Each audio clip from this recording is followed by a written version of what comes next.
You wake up slowly. The light slips through the curtains, gentle and golden.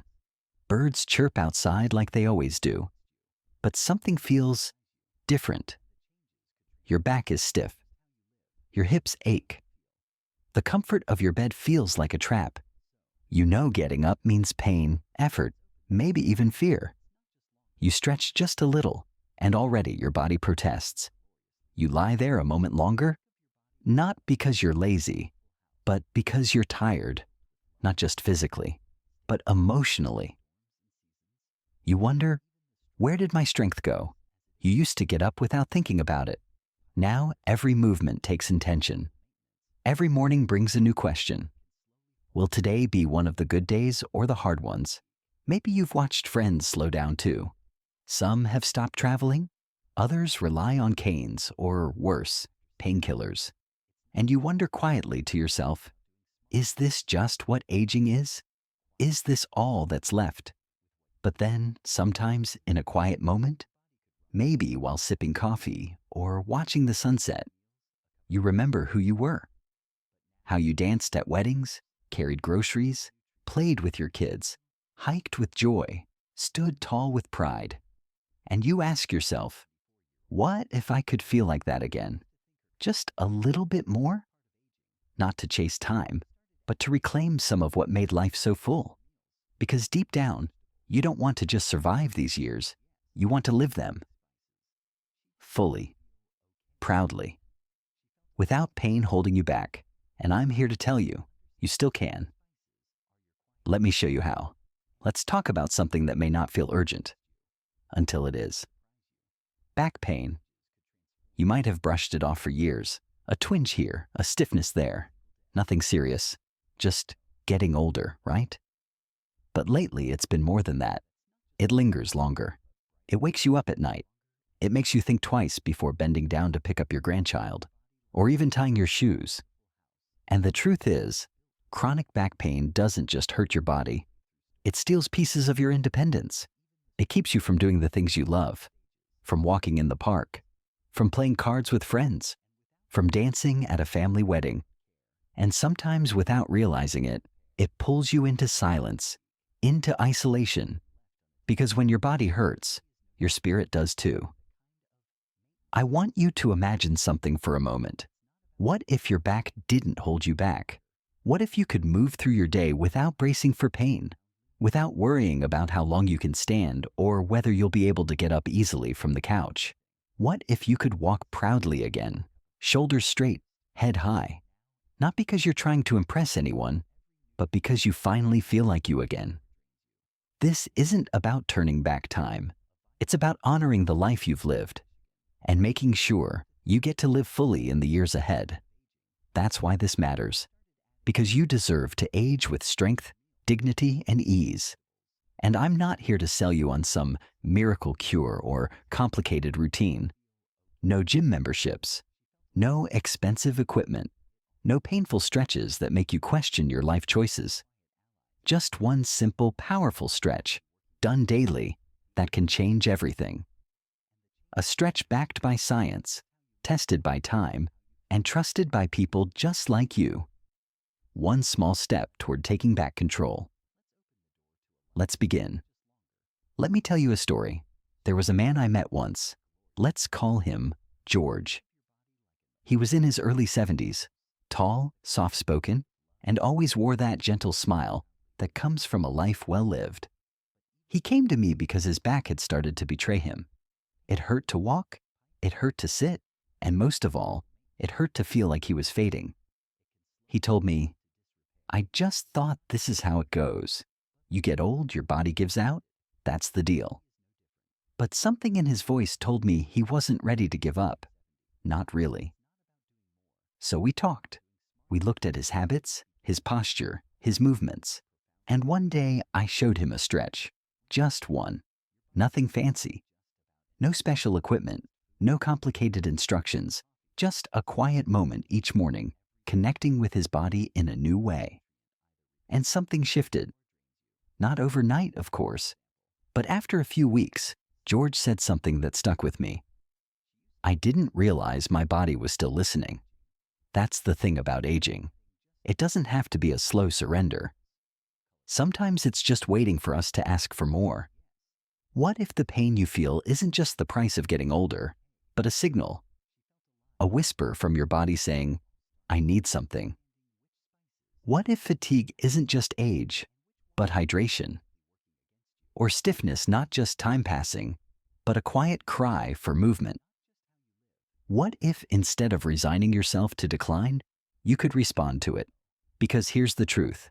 Your body hasn't given up on you. Not yet. And maybe, just maybe, you don't have to either.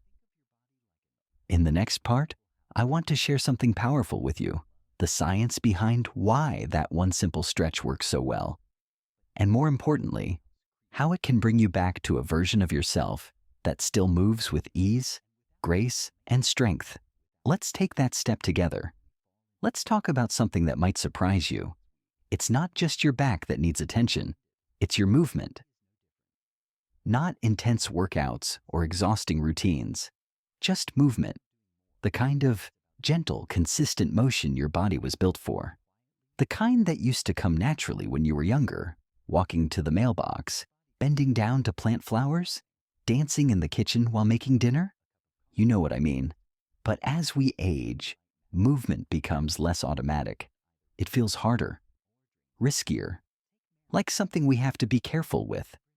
And so, bit by bit, we move less, we sit longer, we avoid stairs, we skip walks because our back hurts, or our knees protest, or we're just tired. But here's the quiet truth. Your body still wants to move. Think of it like an old house. You've lived there for years. The floorboards creak, the hinges squeak. But if you keep walking through the rooms, opening the windows, keeping things moving, everything keeps working.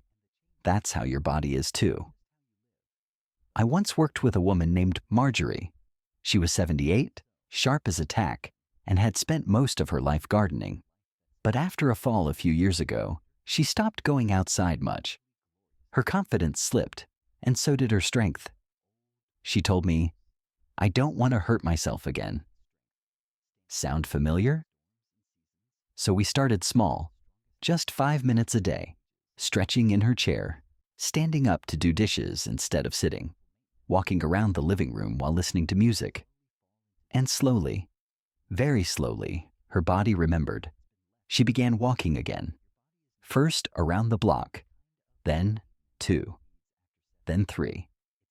And one day she said to me with a grin, I think my legs are finally listening to me again. Marjorie didn't need a gym. She needed connection with her body, with her strength, with her joy. Because movement isn't just about muscles and bones. It's about dignity. About being able to get out of bed without fear. To walk proudly into the next chapter of your life.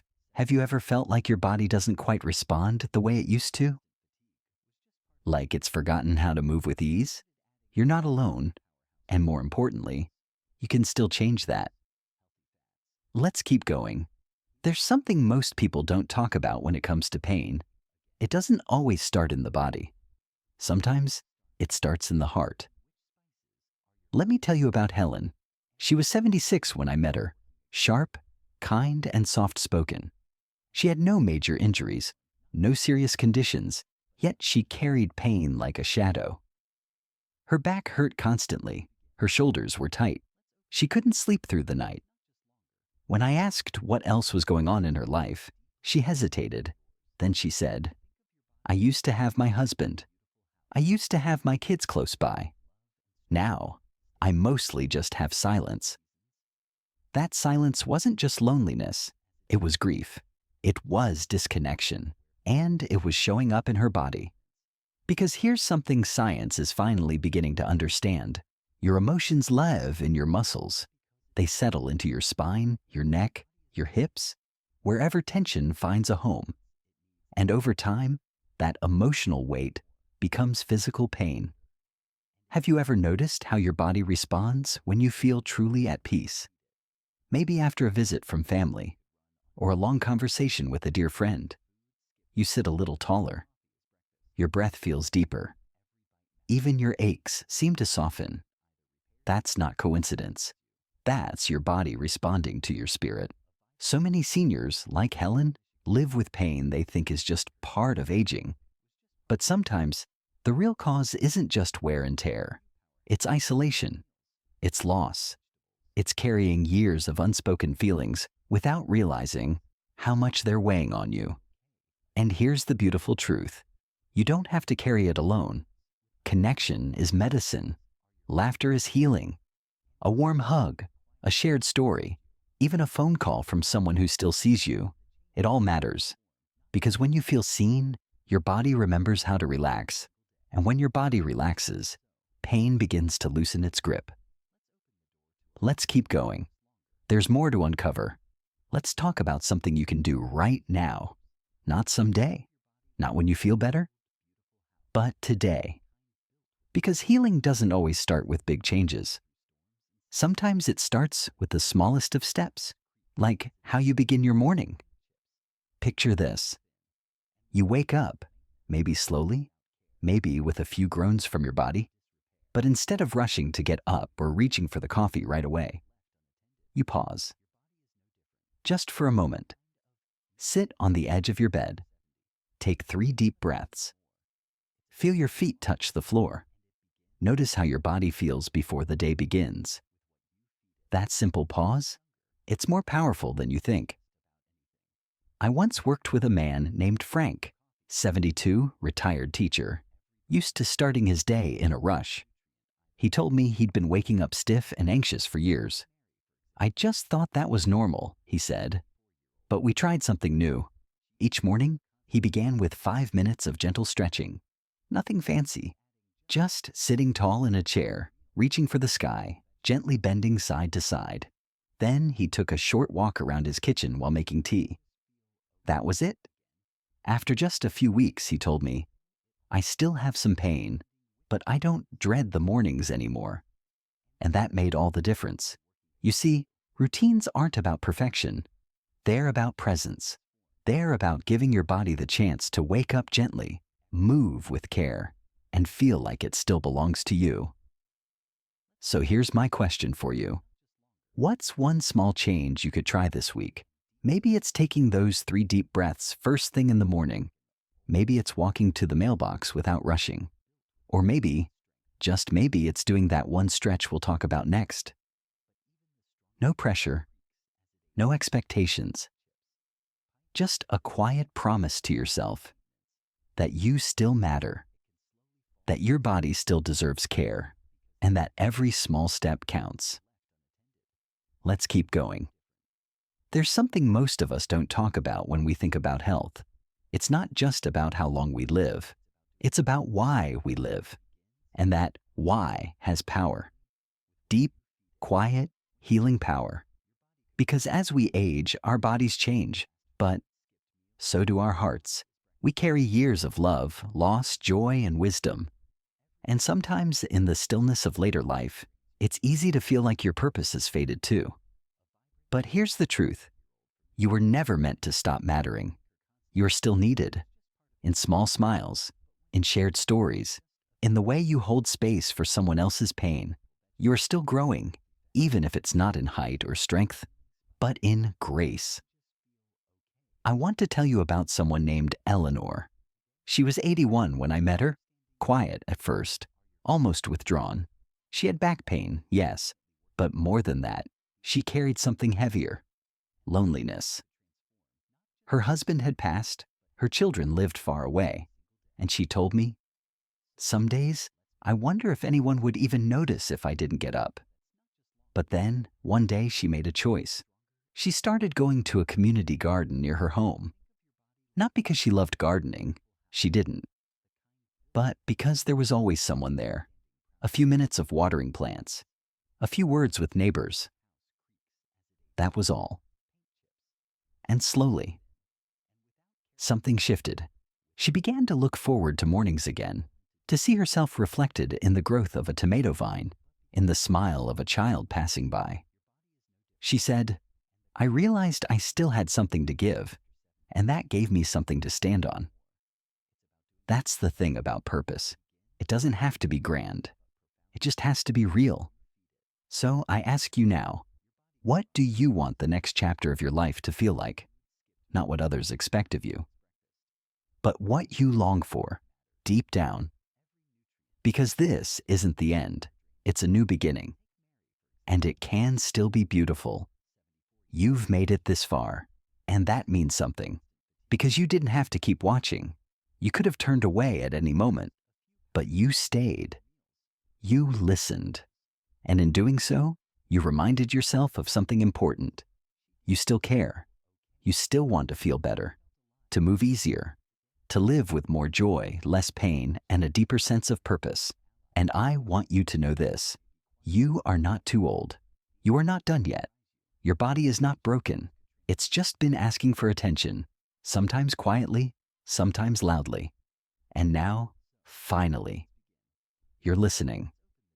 This journey isn't about reversing time or chasing youth. It's about honoring the life you've lived and choosing to live fully in the years ahead. Because fatigue doesn't have to be your new normal. Pain doesn't have to define your days. And fear? It doesn't get to decide how you age. Your body still listens when you care for it, when you stretch gently each morning, when you walk with intention, when you let love and laughter back into your heart, when you remember that movement is medicine, that connection is healing, and that every small act of self-care builds strength from the inside out. You are still growing, still becoming, still capable of change, even if it starts slow, even if it's just one stretch, even if it's just today. That's enough, more than enough, because this is your time now, not to retreat, not to resign, but to reclaim, to rise, not perfectly, but proudly. So take that first step tomorrow morning, or tonight if you feel ready. Let your body remember what it feels like to be treated with kindness. And when you do, stand tall, even if just for a moment, because you still can, and because you deserve to feel strong. Before you go, I want to invite you into a quiet moment, just you and your thoughts, because something in this video touched you. Otherwise, you wouldn't have made it this far. Maybe it was the story of Marjorie learning to walk again, or Helen realizing her pain wasn't just physical, or maybe it was that simple truth we keep coming back to. Your body still listens when you care for it. So I want to ask you, what was one thing that made you think differently today? Was it the idea that movement doesn't have to be hard to be healing? That emotional weight can live in your muscles? That purpose doesn't fade? It simply waits for you to find it again. And more importantly, what small change will you try starting tomorrow morning? Maybe it's that one stretch we talked about. Maybe it's sitting up a little taller while drinking your tea, or taking 3 deep breaths before you get out of bed. Whatever it is, you decide. Because this isn't about fixing everything at once. It's about beginning. And every journey worth taking starts with a single step. I also want to remind you, you're not walking this path alone. There are others here too. People like you. People who still care, who still hope, who still believe in living well no matter their age. If this resonated with you, please share your thoughts below. Tell me what you're going to try, or tag a loved one who needs to hear this today. We're building something special here, a space of wisdom, support, and shared growth. A place where your experience matters, where your voice counts, where you're seen, respected, and encouraged. And if you feel moved by what you've heard today, subscribe, because this is more than a channel. It's a community, and we're walking this path together. Thank you for being here, for listening, for caring, for choosing yourself. Now go gently and begin.